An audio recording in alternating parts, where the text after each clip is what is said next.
Assalamualaikum warahmatullahi wabarakatuh. Salam sejahtera untuk kita semua. Halo, apa kabar anak-anakku di seluruh Indonesia? Mudah-mudahan kalian dalam kondisi yang sehat dan tetap semangat. Jangan lupa patuhi protokol kesehatan, mencuci tangan, memakai masker, dan menjaga jarak. Kita awali dengan berdoa. Berdoa menurut agama dan kepercayaan kita masing-masing dipersilahkan. Cukup. Baiklah, pembahasan kali ini tentang nilai-nilai Pancasila dalam kerangka praktik penyelenggaraan pemerintahan negara. Adapun kompetensi dasar atau kemampuan minimal yang harus dimiliki oleh siswa, bahwa siswa mampu menganalisis nilai-nilai Pancasila dalam kerangka praktik penyelenggaraan pemerintahan negara. Ada beberapa indikator pencapaian kompetensi, salah satunya yaitu kompetensi menganalisis sistem pembagian kekuasaan negara Republik Indonesia. Baik, kita akan fokus pada indikator ini, yaitu kita mulai dengan materi sistem pembagian kekuasaan negara Republik Indonesia. Berbicara masalah kekuasaan, sebenarnya apa sih artinya kekuasaan? Nah, kekuasaan ini kalau secara sederhana bisa atau dapat diartikan sebagai kemampuan seseorang untuk mempengaruhi orang lain supaya melakukan tindakan-tindakan yang dikehendaki atau diperintahkannya. Nah, itu kekuasaan yang bisa diartikan seperti itu. Nah, apakah negara juga mempunyai kekuasaan? Coba kita lihat slide berikutnya. Ya, ada beberapa pendapat tentang kekuasaan negara.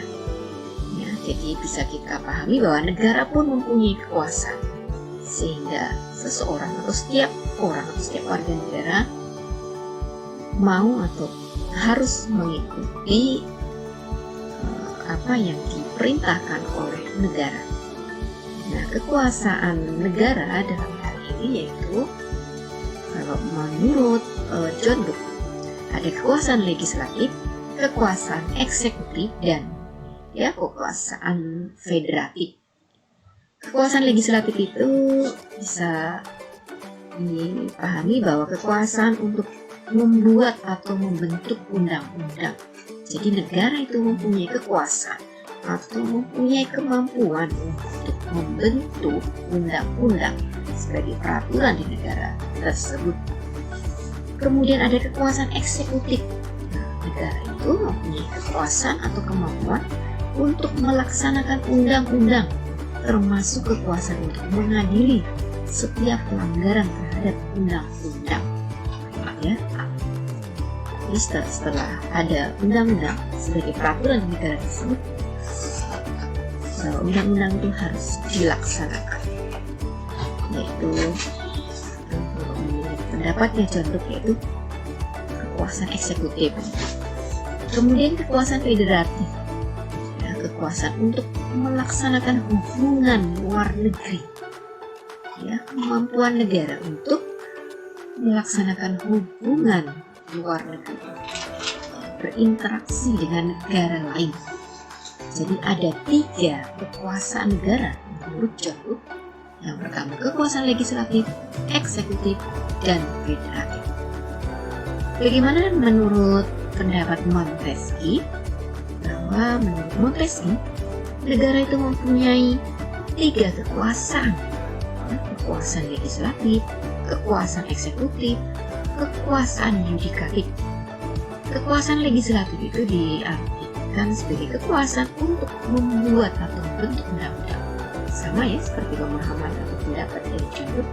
Kemudian ada kekuasaan eksekutif, yaitu kekuasaan untuk melaksanakan undang-undang. Setelah undang-undang itu dibentuk, harus dilaksanakan. Nama kekuasaannya kita menyebutnya dengan kekuasaan eksekutif.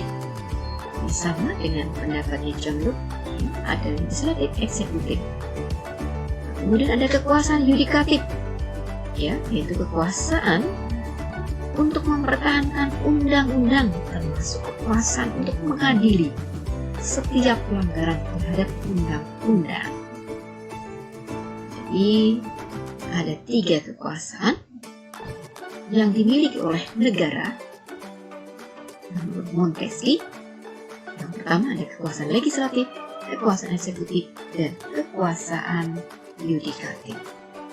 Baiklah, itu 2 pendapat tentang kekuasaan negara. Teori Montesquieu lebih dikenal dengan trias politika. Pendapat yang dikemukakan oleh Montesquieu merupakan penyempurnaan dari pendapat John bahwa kekuasaan federatif oleh Montesquieu dimasukkan ke dalam kekuasaan eksekutif, ya. Jadi kekuasaan untuk melaksanakan hubungan luar negeri ini oleh teori Montesquieu dimasukkan ke dalam kekuasaan eksekutif, ya. Kekuasaan menjalankan undang-undang. Fungsi mengadili dijadikan kekuasaan yang berdiri sendiri, ya, kalau menurut pendapatnya Montesquieu. Baik, sampai di sini ada satu tugas mandiri. Ya, coba kalian uraikan dalam satu paragraf mengenai pentingnya kekuasaan negara. Kemudian informasikanlah pendapat kalian pada teman yang lainnya. Pentingnya kekuasaan negara. Jadi seandainya negara itu tidak mempunyai kekuasaan, baik kekuasaan membentuk undang-undang, melaksanakan undang-undang, sampai mengawasi jalannya undang-undang, nah coba bayangkan apa yang terjadi, ya. Seandainya negara itu ya, tidak ada yang membentuk undang-undang, tidak ada yang melaksanakan undang-undang, tidak ada yang mengawasi jalannya undang-undang, atau undang-undang sudah dibentuk tapi tidak dilaksanakan, atau undang-undang itu sudah ada kemudian dalam pelaksanaannya ada pelanggaran-pelanggaran atau tidak ditaati undang-undang tersebut. Nah, sementara tidak ada lembaga atau tidak ada kekuasaan negara untuk mengawasi, untuk mengadili misalnya, apa yang akan terjadi?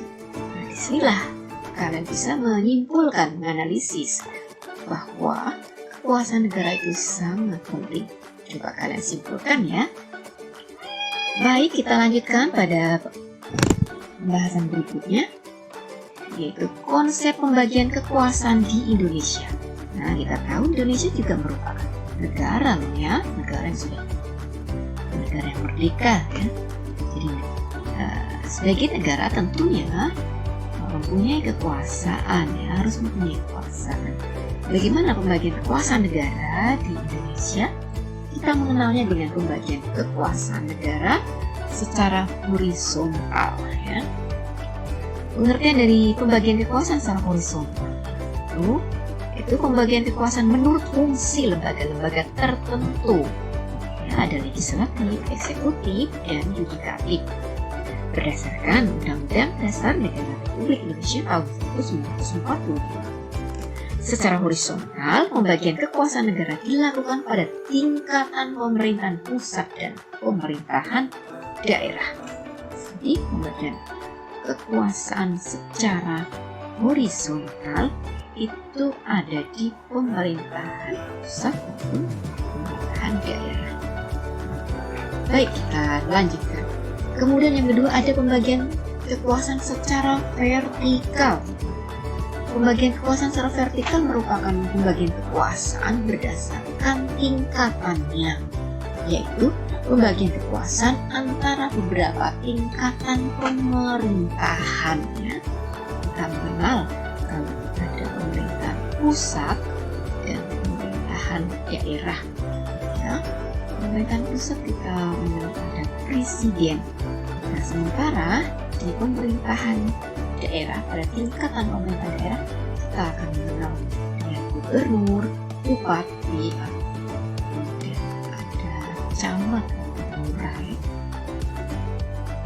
Baik, secara khusus kita akan melihat kekuasaan negara secara horizontal ya. Jadi ada 6 kekuasaan negara, berdiri atas 6 kekuasaan negara.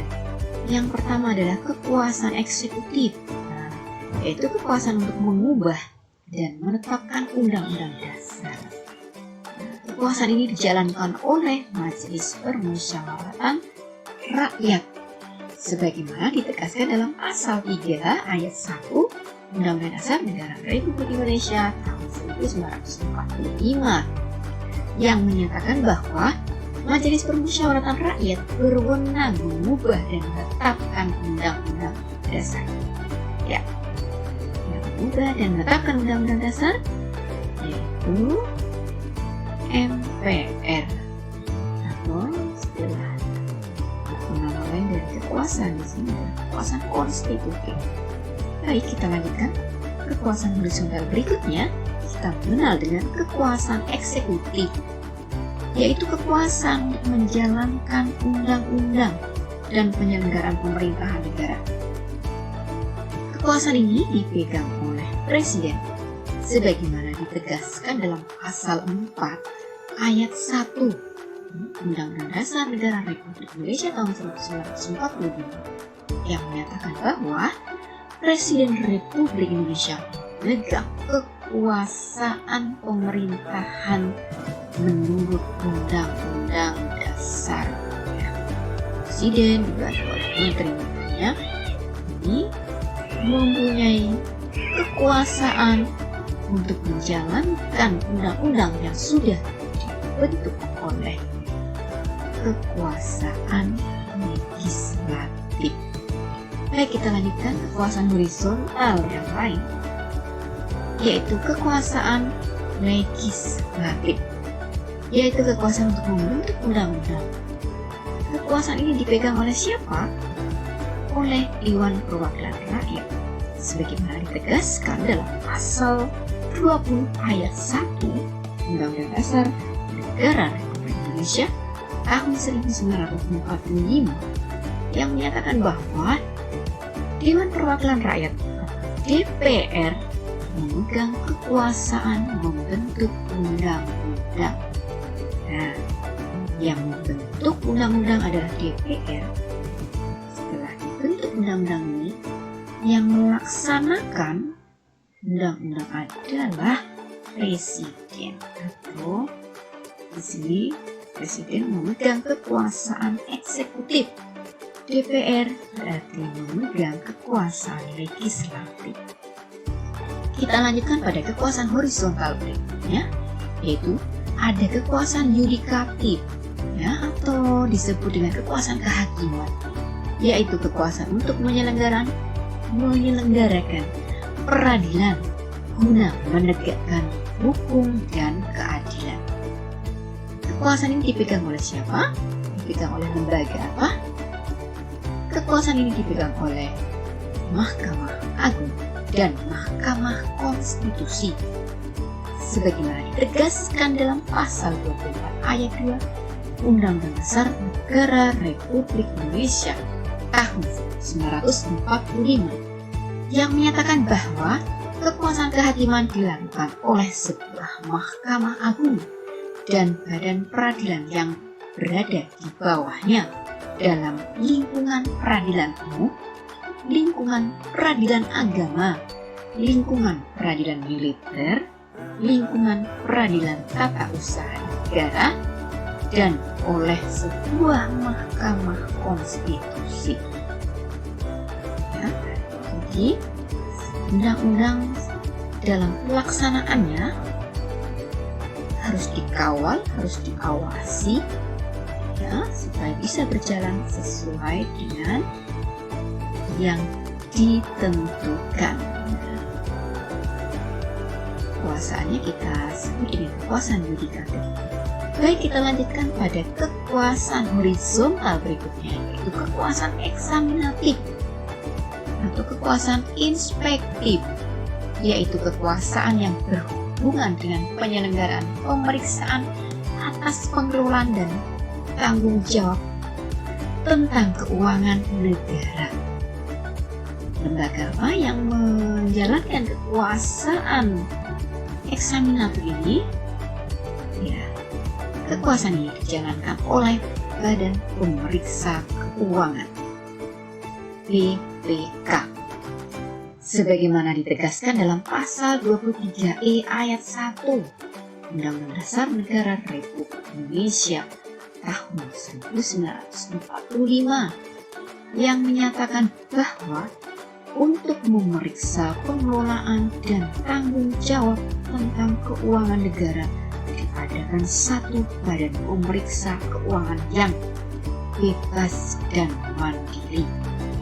Ya, jadi pengelolaan keuangan negara itu ada yang mengawasi. Ya, salah satu dari kekuasaan negara itu mengawasi pengelolaan keuangan negara yang dipegang oleh lembaga badan pemeriksa keuangan atau BPK. Baik, kekuasaan horizontal berikutnya yaitu kekuasaan moneter, yaitu kekuasaan untuk menetapkan dan melaksanakan kebijakan moneter, mengatur dan menjaga kelancaran pembayaran, serta memelihara kestabilan nilai rupiah. Ya, kekuasaan ini siapa? Lembaga apa yang menjalankan? Ya, kekuasaan ini dijalankan oleh Bank Indonesia selaku bank sentral di Indonesia. Ya, sebagaimana ditegaskan dalam pasal 23D Undang-Undang Dasar Negara Republik Indonesia tahun 1945 yang menyatakan bahwa negara memiliki suatu bank sentral yang susunan, kedudukan, kewenangan, tanggung jawab, dan independensinya diatur dalam undang-undang. Nah, di negara juga mempunyai kekuasaan moneter ya, supaya terjaga kestabilan nilai rupiah yang berdampak pada perekonomian negara kita yang stabil tentunya. Baiklah, kita lanjutkan pada pembagian kekuasaan secara vertikal ya.